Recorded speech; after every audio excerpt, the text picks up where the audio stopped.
Welcome to the AfterWord. From the loft. From the loft. It's good to be with you all.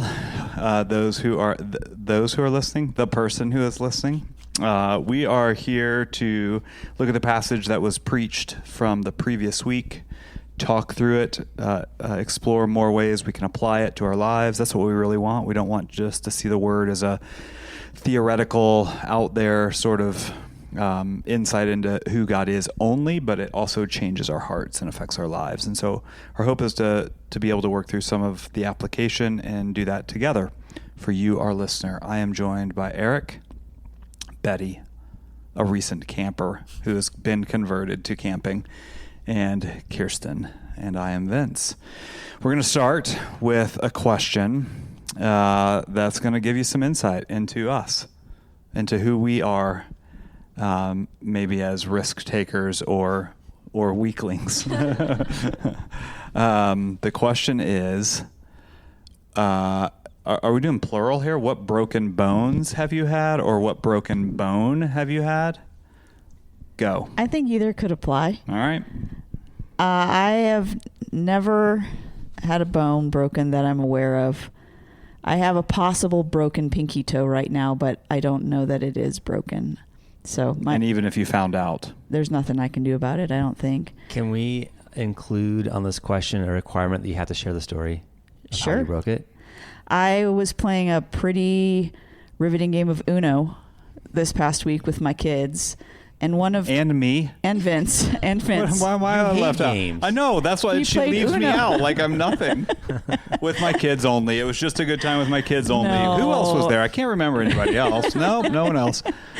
It was such a shock that it just passed my brain. Keep going. But if you know my kids, you know 3 of them are 6'2", 6'3". They're tall, muscular guys, and one of them was leaning back in his chair and got dealt a card he was not pleased about, and he slammed his chair down, and unfortunately my toe was underneath the leg of the chair.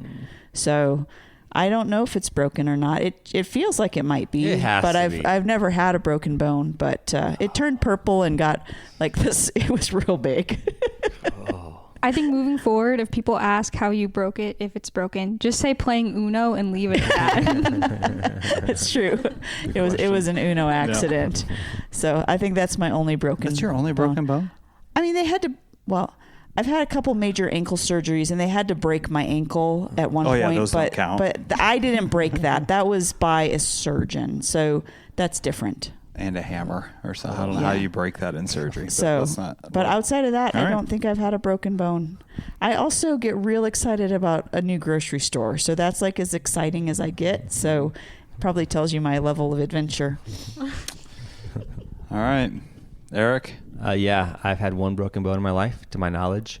I was in high school, I believe, playing basketball practice, went for a ball. I was on the ground, and somebody else rolled over my hand where my fingers got rolled back, and so it snapped a bone in my ring finger, in my palm. But which we didn't know for a couple of days. I didn't know I had broken it, so we went in, and sure enough, it was broken. And did they cast it? Yeah, I got casted. But probably one of the worst things about it, and this was in Iowa, it got hot during the day, and so I was in class, and it gets sweaty underneath there, and then your skin can react by getting, I don't know if it's called hives, or they're this is gonna be gross. They're basically kind of pus-filled little bumps, and so I'd stick my pencil down there and try to itch it, but then of course they would all pop and smell so bad. Anyway, that's my. Please, can you give us more details? Because pus and smelling bad is not enough. Yeah, so that's my broken bone. Sorry. Ooh. For the listener, we're not advocating you open wounds with a pencil. I don't do that. Yeah. Betty? I've never broken a bone. Boring. Yeah. You've never. Let's do it. What should we break? Just right outside this door. I can have one of my kids come. We can play Uno. You could jump off the loft. Great. You could jump out of here. Okay. No? Try to land on the balance beam down there. It'd be artistic. Okay. How about this question instead? If you were to break a bone, which bone would you want broken? That's a good question. You never thought about that before, have you? Yeah. No, I can't say I have. Nose? No, that's not really a bone, though. It's cartilage. Either. Pinky? No, maybe my like left pinky. On your foot or hand? How are you doing with walking right now? She's fine now. It was painful for like 2 or 3 days, and now it just hurts if I step on it wrong. So Maybe foot. Okay, yeah, I think that's a good choice. The pinky toe. Yeah, you don't use your pinky toe as much as you use your pinky finger, I don't think. Yeah, you're right. You're All right. right, You're how right. about you, Vince? I've broken multiple bones. Share one. I broke my pinky finger. Yeah, I remember that. Yeah. Flipped over the handlebars of my bike. This is why we lived here. I was riding when we met in the evening, I was riding to the building on my bike because we only had one car. And I was riding through what used to be the Kmart parking lot, which is now King Soopers. There was a curb that ran lengthways through the parking lot that I didn't see. It was a bright sunny day. And I was riding pretty fast diagonally through the parking lot, hit the curb head on and flipped over my handlebars into the parking lot, gouged my shins and all sorts of stuff, landed on my finger sideways, and my ring snapped the knuckle and like it broke the knuckle of my pinky. So I called a friend who lived across the street and said, "Hey, can you come pick me up because I can't move?" So he came and picked me up, and I walked into our house. I didn't have a lot of time because we were starting the gathering soon. I walked into our house bleeding and finger crooked, tried to wash off, and then went to the gathering.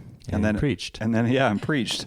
My friend took me to Walgreens to get a splint for my finger, so I had to jam that on this like crooked finger, and then I went to the hospital after that.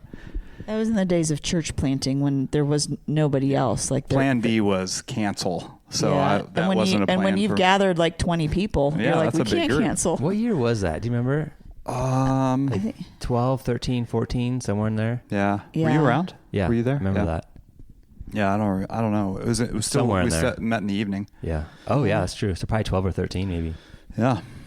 So anyway, then I went to the hospital and the doctor said, "Yeah, you're gonna have to come back in because you broke it at the knuckle." And so then I had to wear this cast like up my arm for several months. So don't break your pinky. Like do your toe, Okay, yeah, I won't not do your that. finger. I'll definitely do toe. It's also hard to type. Yeah, you can't You're type right. with a cast on your pinky. So I dictated all my sermons for like 6 weeks into my computer. And we were going through, I think, Ezra and Nehemiah, and all of those names in Ezra and Nehemiah dictated it, like they don't come out the same. So anyway. Okay, this is good to know. And then you get pus bubbles and you scratch them and they explode and No, it I smells don't. bad. And they smell.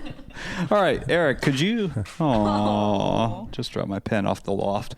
Could you give us a recap Yes. of 1 Corinthians 10, 23 through 11:1? Yes. It's really a recap or a summary of chapters 8, 9, and 10. So it's a much larger section. So some themes that we see here, we hit on earlier, or Paul introduced earlier. The big idea of this passage, again, was Christian freedom, and what that means. And so when we make decisions, what guides our decisions that we make. And so we're free to love others. And so Paul then uses food sacrifice to idols yet again as an illustration of a topic that was a hot topic, must have been a hot topic in Corinth, about how that then plays out in loving others. That takes us all the way to verse 31. And then verse 31 through 11:1 are like these big picture motivations for our hearts as Christians and how we make decisions, what our most basic motivations are. But they're really big picture. And so it can be a little bit hard to take that down into like our real life, I guess, so to speak, here in Fort Collins. Probably worth talking about. But that's the big idea. Our Christian freedom is to love others, and then he illustrates it in various ways. Yeah, thanks. You're going to see the differences between Eric and me in how we're doing this. I took no notes and have no questions prepared, so we'll just talk. So this is scary. This is a question we didn't talk about beforehand. Paul uses the meat offered to idols multiple times in these chapters, in these last 2 or 3 chapters. Mm-hmm. So you said it must have been something in Corinth. I would probably say it was something that the Christians in Corinth, in the church of Corinth, were wrestling with. Yeah. What would that be for us today? Because it's not food offered to idols. Yeah. What do you all think? What would be the thing that Paul would just kind of casually use as a illustration to make his points about freedom in Christ? I know we didn't talk about this, so this. Everybody's going to be silent for a moment. I wonder if some of it could be like just even like the brewery culture and stuff here in Fort Collins that, I think for a long time there was, generationally this idea that any drinking at all was wrong and you shouldn't do that if you were a Christian. And yet there's a culture here in Fort Collins of going to the breweries and hanging out and stuff like that. And I wonder if understanding that, it's not wrong for you to go do that. It's not sin. It's not even sin for you to have a beer necessarily. And so applying it to alcohol or even the culture that's here in Fort Collins of celebrating alcohol so much. Yeah. Other thoughts? I don't have an answer, really. I just was curious. Because the reason I ask it, let me give some background. The reason I ask it is because, I walked through some of these passages earlier, several weeks ago, and I had a hard time trying to relate it to us. Because when you start talking about food offered to idols or meat offered to idols, we're like, okay, what is that for us? What would be the thing for the church of Fort Collins? Yeah, it's a good question. I'm not sure if there's a hot topic the churches of Fort Collins are currently debating and following different issue on different sides of this. The way that I looked at it was, what are those things that Christians can do that then can send mixed messages to other people about who God is, and about who Jesus is? If somebody knows that we're a Christian, what are those things that we could engage in certain ways that could send a mixed message? So in that way, I think that might be a way to think about food sacrifice to idols, but what are the hot topics currently being debated that might fit in that? I'm not sure. Is it mixed messages to unbelievers or to believers? I think Paul's primarily concern is unbelievers. Okay. Yeah. Although, if let's get this in the weeds a little bit, if in verse 28 he is referring to that informant who says, hey, don't you know this is a food sacrifice to idols? If that person was indeed another believer who was wanting to exercise their freedom in kind of an arrogant, flaunting sort of way, then if that's the case, then there could be some correction that Paul's actually providing to that believer and how he chooses to exercise his freedom or not. But that's also pretty hypothetical. So in that way, the way you described it, what could be... sorry, how did you describe... What was the wording used? Oh, what could send mixed messages? Yeah. That could be almost anything. Yeah, I think so. Yeah, which on the one side could be paralyzing. Right. But on the other side might help us to think thoughtfully about how we engage in things, where, especially when there could be somebody else present or aware of how we're doing something that knows that we're a believer, but will struggle with a perception of God based on what we're doing. So, like, for example, I think social media is actually a really great example of this. Partly because we don't know where all that goes and who all will be reading that. And at least to some degree, there probably will be an indication that we are believers on social media. But then how we present ourselves, and by extension our God, on social media, I think could be an example of think thoughtfully through about this. So, for example, if I'm angry on social media, I'm yelling at somebody else, that says something potentially about who my God is. If there are other people who know I'm a believer and then are watching how I'm interacting. Yeah, I mentioned before the podcast started that I saw an interaction between two believers that land on different sides of the political camp, kind of berating each other and destroying each other on social media the other day. And I just thought, man, like I almost wanted to post something and just say, hey, you guys both love Jesus. But I just thought, man, I don't think I want to point that out right now because maybe some people don't know them. I think another thing that came to mind, and this one might be controversial, it's not intended to be, but something like how you discipline your children, as far as like even spanking. Mm-hmm. And I know that that's a pretty hot button topic, especially in this gentle parenting culture that is around right now. But, I think when it's done correctly and done with love, you can make a biblical argument for how you discipline your children. And yet I think that can also send a mixed message to someone who has a very different philosophy, especially if they're not a believer. I thought of something, but I actually think it maybe doesn't totally fit into this category. Give it a go. Well, it might be, this is more, I think this is like a religious practice in itself, maybe, rather than like could have ties to something. So it might not be relevant. But I thought about, and this isn't also something that the general public would encounter, but when I've gone to Buddhist services for my family, like a big part of those like funerals is there's like a time where people burn incense, and like everyone does it out of like respect for like the relative who was lost.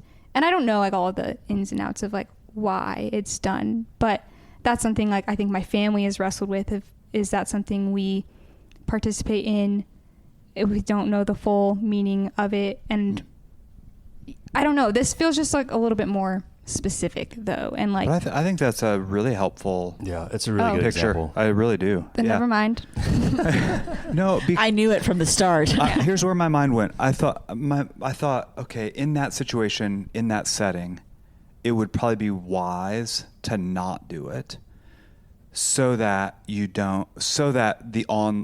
people in your family who are looking on, who know or don't know where you stand, wouldn't say, oh, they're just like us. Yeah. So I think it could be good to abstain there. But then my mind went to, but what if in your room one day, in the privacy of your own home, you lit incense and prayed for your family and prayed that, God would be honored in whatever situation. Similar to what you would do publicly, but in the privacy of your own home without the attachments to Buddhism, could be perfectly acceptable.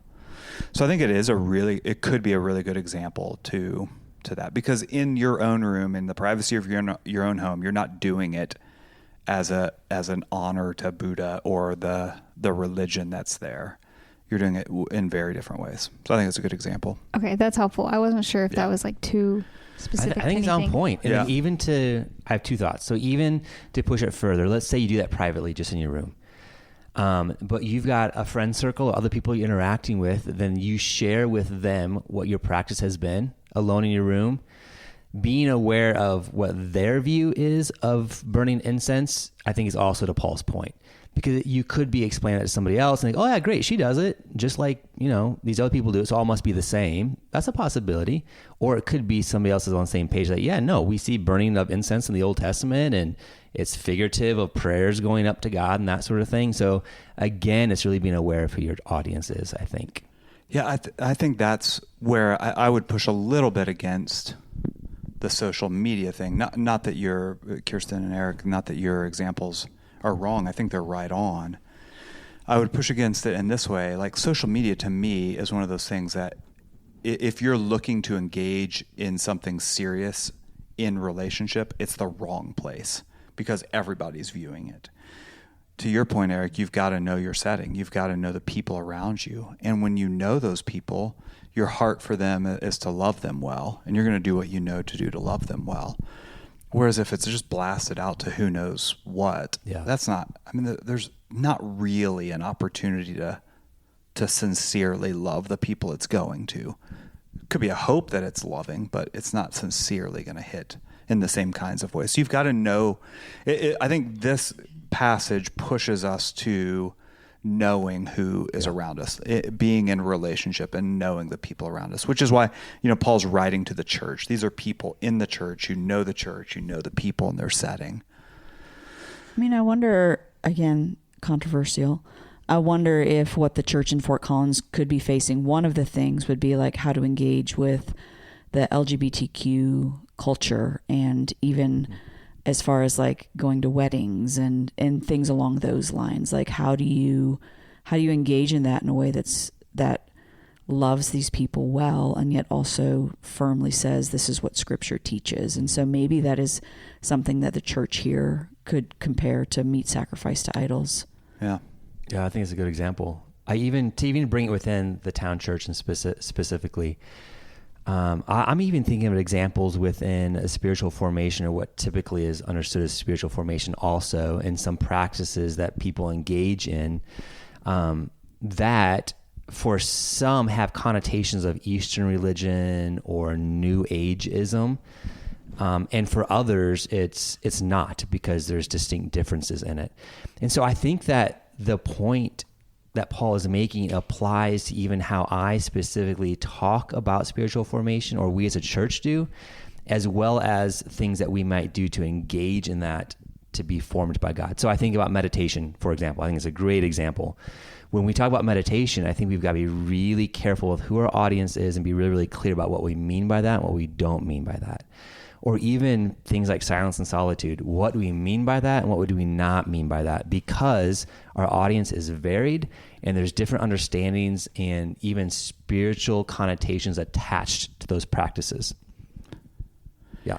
Yeah, and I think there are times when we may, out of a lack of courage, choose to not engage in that thing altogether because we're, unsure of what it may do. And so we pull away altogether from something that may be meaningful and helpful in whatever direction there, out of a lack of courage or a lack of desire to have hard conversations at times too.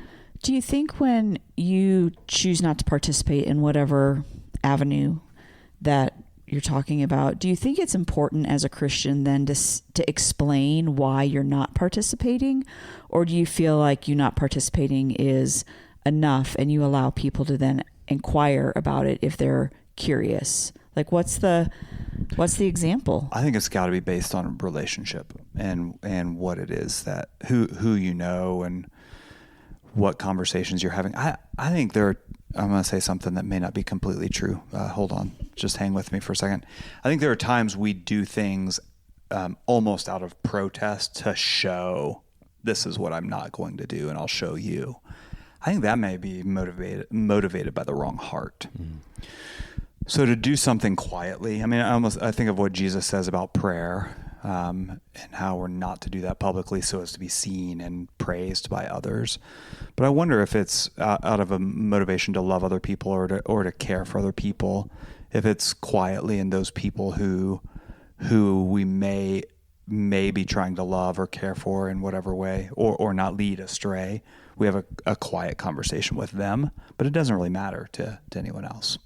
Yeah, I do think it gets back to maybe the three huge categories that Paul gives at the end of this passage.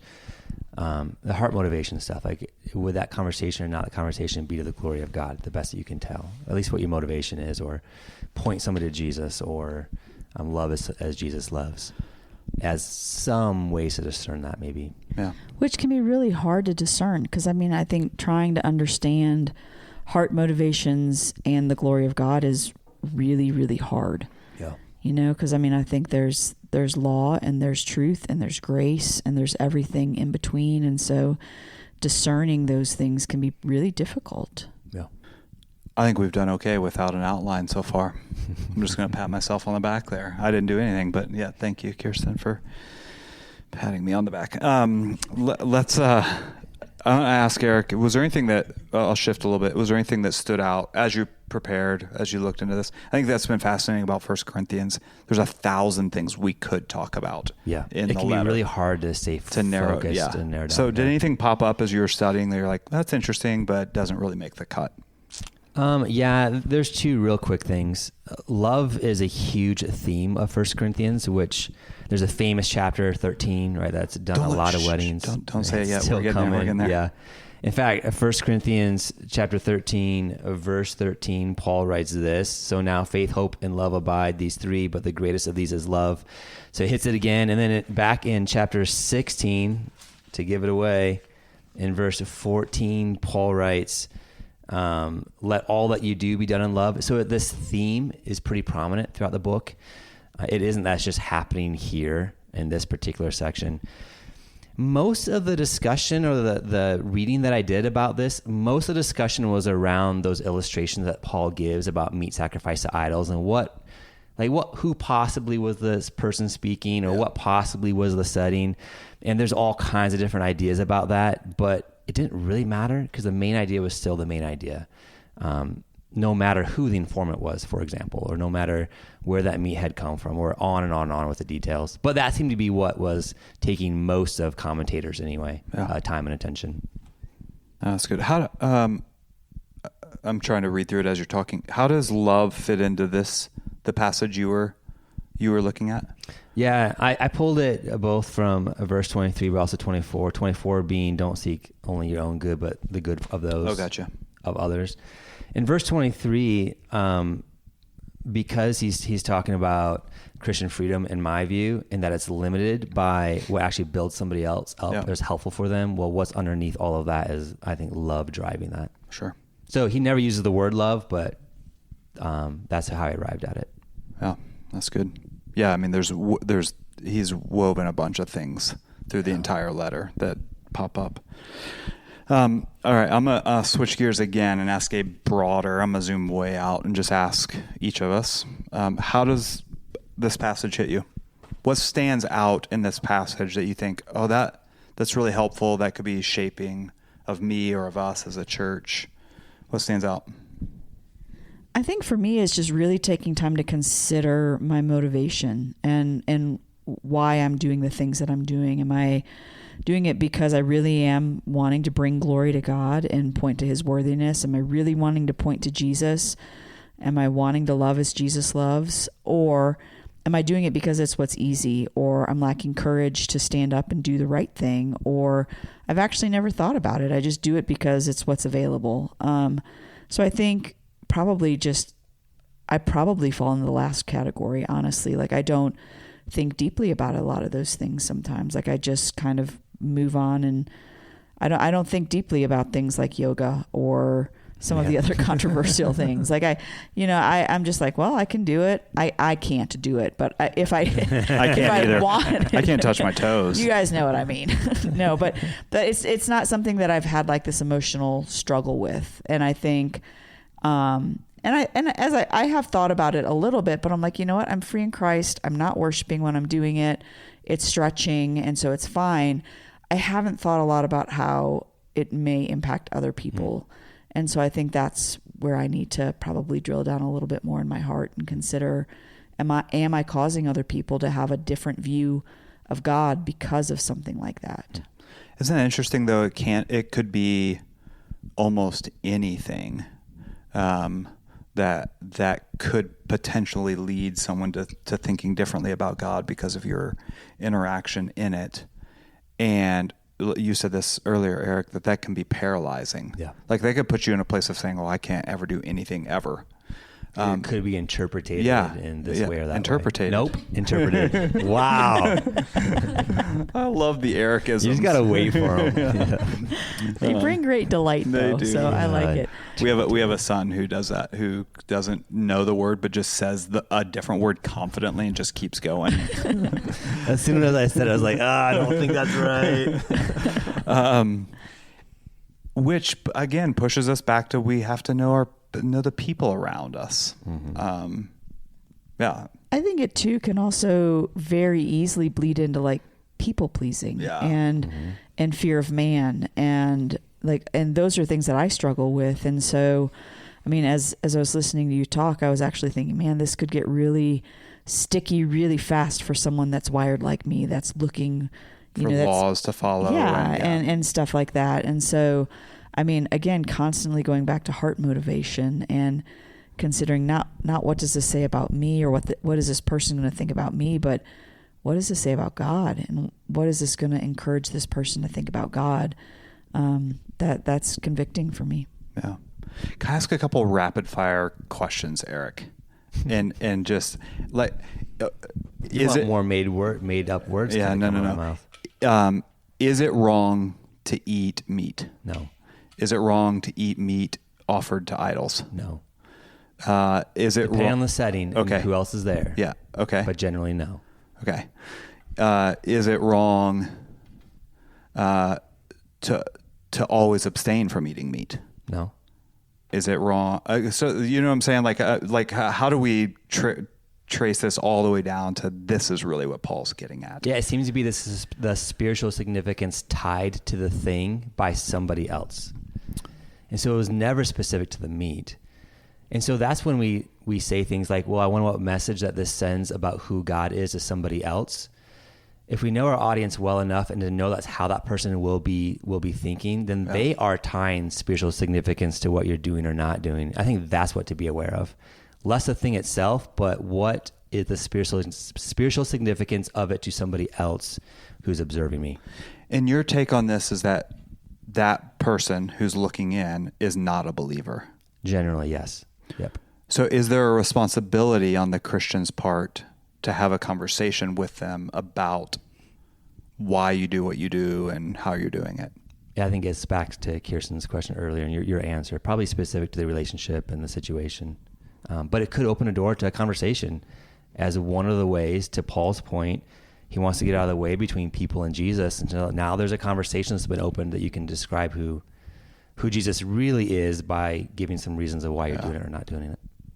I just have a quick question. I mean, you're saying that in the context of like if the other person's not a believer, and maybe we've said this somewhere and I missed it, but what if the other person is someone who is a believer but believes like yoga, like things with yoga, and doesn't do yoga for like these specific reasons because it's tied to like Hindu practices? Like, would it still be the same?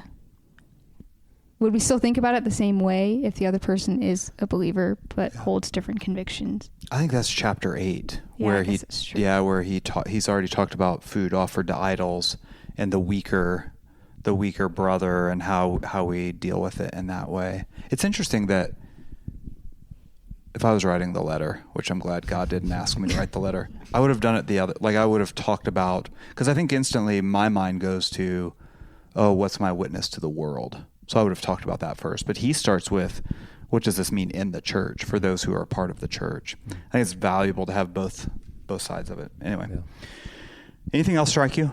That's where we started. That was my first question. Yeah, the main thing that strikes me is I think how he defines Christian freedom. It's not this libertarian sort of freedom where you're free to do whatever you want because Jesus has paid the price and on and on and on, but rather you are free to do the things that please God, essentially, which is love God and love others. And then, that plays out into all of life. But that's what we've been freed to, rather than free to do just whatever we want when we want it. That's helpful. Anything stand out, Betty? All of my thoughts were pretty similar to what Kirsten was saying, because I think they hit me for similar reasons, just with tendency to people please and how I can get really caught in the weeds of maybe I should do nothing because of this or how it'll hit others. So I won't expand on it because Kirsten articulated it better than I would, and it'd be the same thing anyway. So Yeah. I'd like to spend a few minutes, and I don't really have a direction for this other than let's just bring these up. I'd like to bring up some examples of things currently that might be these kinds of meat offered to idol kind of things that we've either seen, experienced, or heard about from other people or from ourselves, from our own examples. One that came to mind yesterday, Eric, when you were talking, so I'll get the ball rolling. One that came to mind when you were talking yesterday is there is often, and this changes often, there are big businesses who take a very open stance on whatever, fill in the blank. We're for Planned Parenthood, and that's what we stand for. So these big businesses that have nothing to do with Planned Parenthood make a big stand and give a lot of money to that, which causes then a group of people to boycott, pull away from buying from that store, that location, whatever. That came to mind yesterday. That's a choice of freedom that the Christian has to say, I'm not going to do that because of what it might communicate to the watching world. It might communicate that I'm backing that company and their stance in whatever it is that they're standing for. That's something that came to my mind. So does that make sense, by the way? Did anything else come to mind, or have you experienced anything like this that might be something that the watching world would look in on and say, oh, they must be for or against that thing? I had a gal that I knew who said she was a Christian, who had another friend who was giving a sermon, I guess, in the Mormon church. And so she wanted to go and support her friend and attend the Mormon church. And I thought, man, that feels tricky to know how to navigate that, because she wanted to support her friend, but she was also then supporting what her friend was preaching on. And so that felt difficult to know how to navigate that. Mm-hmm. Anything else come to mind?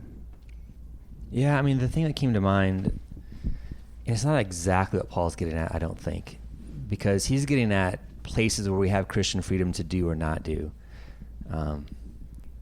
But when we're talking about a watching world and knowing that we're Christians and what sort of message that sends about who our God is, one thought that I had was one of our neighbors, they're no longer there, but they knew I was a pastor. They were not believers.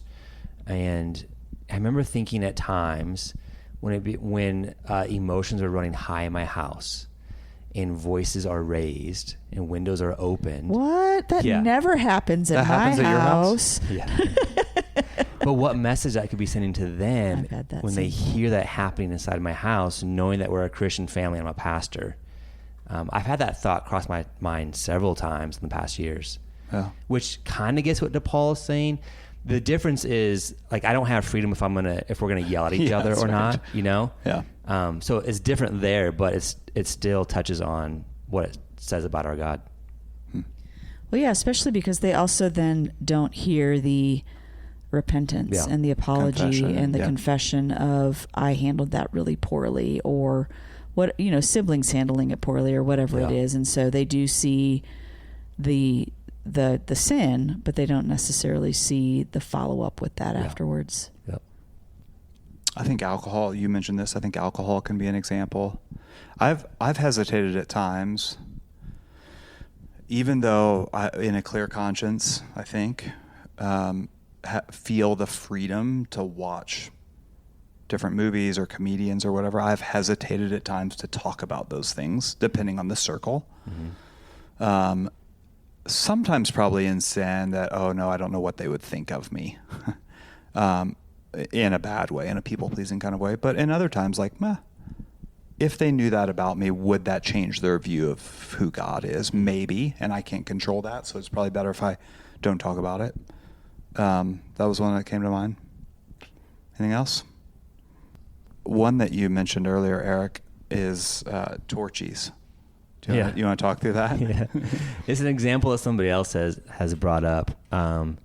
Torchies, taco place in town. They're not our sponsor, by the way, today. Not, their mascot, I call it mascot. Their little logo guy, icon thing. Yeah, it was a little devil. I guess he's in diapers or. Yep. And so a lot of their marketing is around kind of like this joking, cartoonish devil. So if you go in there, you see it all the way around. But the question was raised. Should then a Christian go to that restaurant or not? And I think what Paul would say, at least based on this passage, is that if you're going there with another friend who has a tender conscience about that in particular, that maybe we are supporting an evil organization or there actually are spiritual things at work there, that I think Paul's advice is clear. Like, no, you don't go. Maybe you feel the freedom to go because it's just a marketing thing. Maybe that's your view. You'll go or not. But if you're with that friend, then you restrict your freedom, so to speak. Actually, you're not restricting your freedom. You're exercising your freedom to love them well by not going to that restaurant, as an example. Yeah. I have one potential one that especially could hit like college student, young adults, if that's our listener. But like going to bars or like parties or things like that, where like people could very likely be drinking and drunk, like just entering into those places, if that's something as Christians to do, if that's not our intention in going, but what message would that send, knowing that we are going to those things? Yeah, I'm sure that happens with regularity. Eric, you were also going to talk about Harry Potter. Did you want to bring that up now, or? I think Brock hit on that last week. Oh, really? Yeah, he did. That was a joke, by the way. Eric loves Harry Potter. Not really, listener.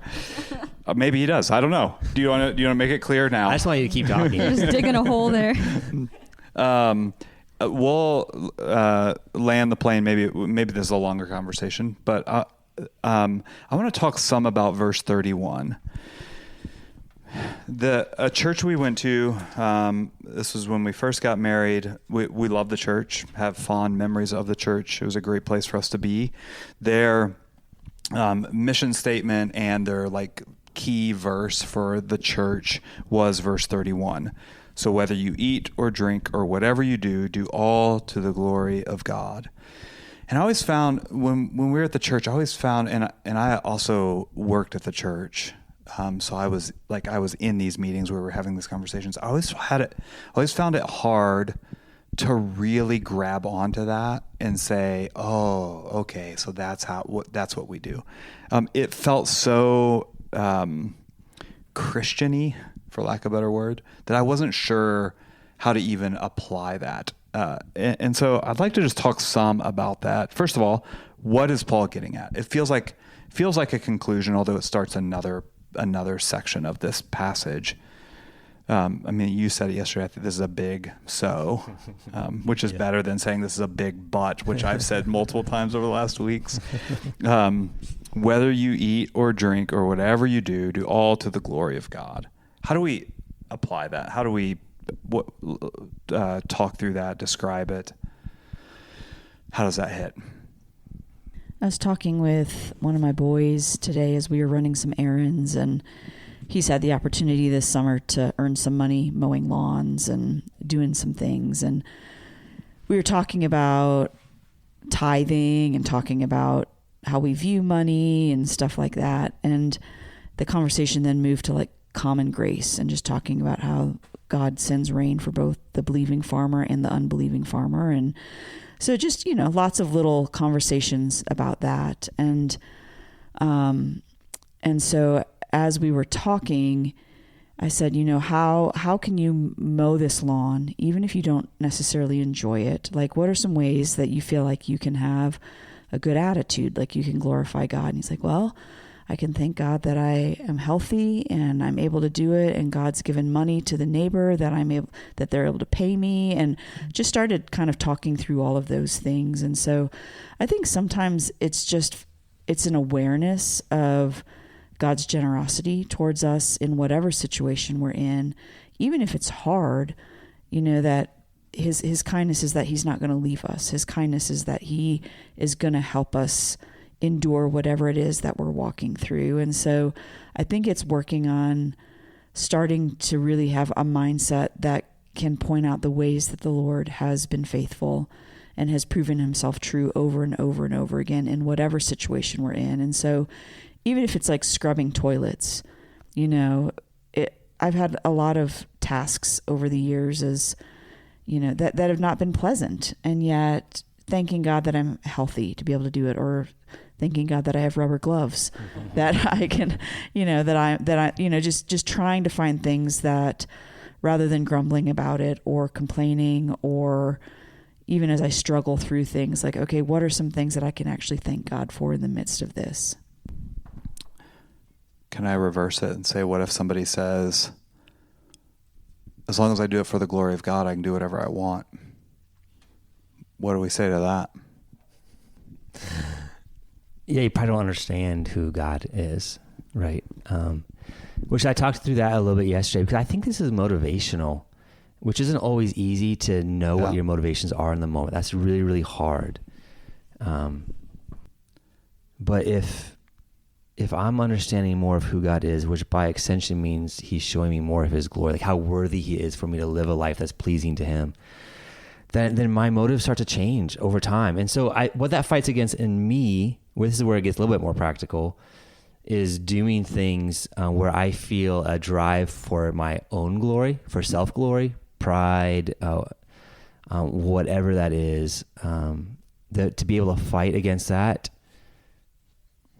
progressively more over time and have that change to the glory of God. I know this is kind of vague because this applies to all of life, but for me, heart motivationally, that's where it hits the hardest. And to grow in that is me getting to know my God more. Yeah. So, for example, a really, really, really concrete example.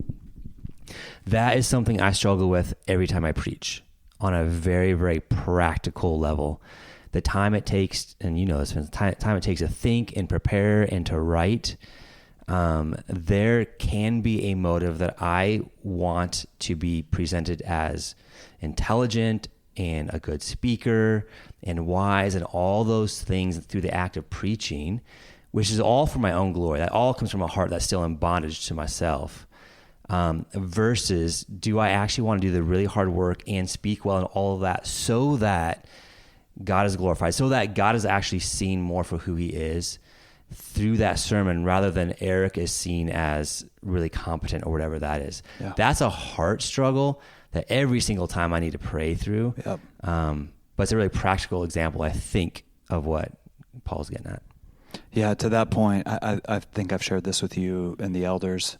I don't think there's been a Sunday where I haven't stepped down from preaching that I don't go to my seat and I pray silently. I just have these repeated words, this is not about you. This is not about you. Because as soon as I step down, the enemy's at work saying that was horrible, or I'm at work saying that was amazing. And so I just have to like consciously, repetitively say, this is not about you. This is not about you. This is not about you. To get to that, this is about the glory of God. Yeah. And so make that true, God. Yeah. Well, and added to that, I think as like I've seen the Sundays where you felt ill prepared and you felt like you just didn't have that. Sometimes the sermon just doesn't come together in the way that you're hoping. And you're like, well, I've done what I know to do, but I don't feel prepared. I don't feel good about this sermon. I don't know about this one. And those are often the Sundays that I see the Lord and the Spirit doing the most work. And so I think that's often this reminder of on those Sundays that you feel like I've done everything I know to do and it's pretty junky, and yet the Lord still does what he's going to do. And then, in the reverse, the Sundays that you feel really prepared, I'm not saying the Spirit's not at work, but I've seen the most work of the Spirit on the people of our church on the weeks that you have felt least ready and least prepared. So what's the lesson? Work less hard. Work less. Don't prepare. Don't prepare. Don't prepare. Okay, quick aside. Yeah. I actually had a classmate in a class I was in seminary about preaching, and his view was exactly that. Don't prepare. Like, just rely on the Spirit in the moment, which, okay, I get it. Yes, we should be relying on the Spirit, but you don't do the prep. And so when he preached in class, it didn't go well. Yeah. To that point, like the still use our heads, so work hard and depend on the Spirit. Yeah. Well, I mean, I think preparation is doing it all for the glory of God. Like, yes, you have to fight against the temptation to make much of yourself and to think about yourself and doing, I mean, you guys are both doing what you need to do to remind yourself of what is true. But I also think that preparation is to the glory of God, because you're able to look more deeply at the text and you're able to communicate more thoroughly about what the text is teaching. And that is doing that for God's glory. And so, well, and it's assuming that the Spirit only works on a Sunday morning and not during the preparation. Yeah. Which is untrue. All right. Last question. What do we see of God here?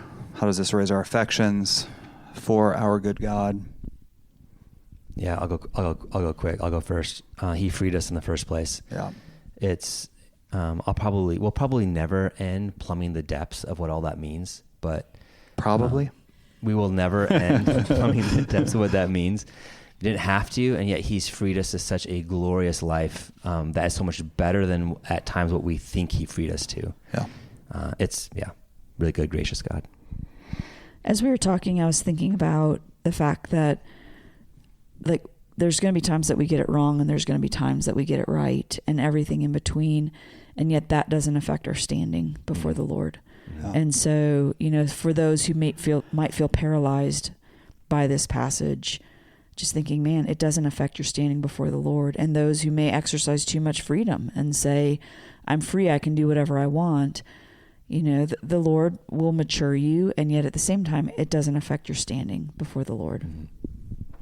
I think it's really helpful for me to just hear that we have the freedom to love others genuinely and well. I'm so quick to just be like, all my motivations for everything I do for people are bad and they can never be good. Oh, so it brings hope. Yeah, I think for me, it was just a hopeful reminder that because of Christ, I do have the freedom to love others from a heart that is motivated by things that are glorifying to the Lord and are good. And it's not just always this selfish, horrible thing.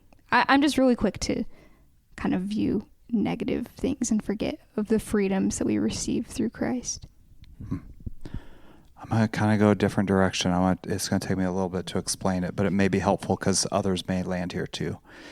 I'll go back to what you said, Eric, that God's the one who freed us in the first place. I grab onto that. But I also pick up on what Paul's laying out this, and because of that, our favor with God isn't based on what we do or don't do. And we have freedom to make some choices about how we live our lives to the fullest extent, to the enjoyment. Because, and this is where I was going, I often, whenever I hear somebody say, you can't do that, I often think, oh, yes, I can. And so so I have a rebellion, and I need to check that at times. I need to check my heart in those times. But to know, oh, I can, and my favor with God doesn't depend on this. Yeah, I'm to honor God and I'm to obey, but I also am able to live a life of freedom, knowing that what He's already accomplished in Christ is what secures me. That's good. So, anyway, there we go. We turn a corner next week. Big corner. A big corner. And Betty, thank you for obeying. Kirsten, thank you for obeying. Kirsten's wearing a hat. Betty's wearing a bandana. Next week, we cover head coverings and what that gets at in chapter 11, verses 2 through 16. So we're headed into some pretty practical. I'm actually excited about it because it does get very practical. Some practical instructions from Paul. So we'll look at head coverings and what that means, and then the following week, the Lord's Supper and how we get to celebrate what Christ has accomplished. So 11, 2 through 16 next week. Thanks for listening. Bye. Adios.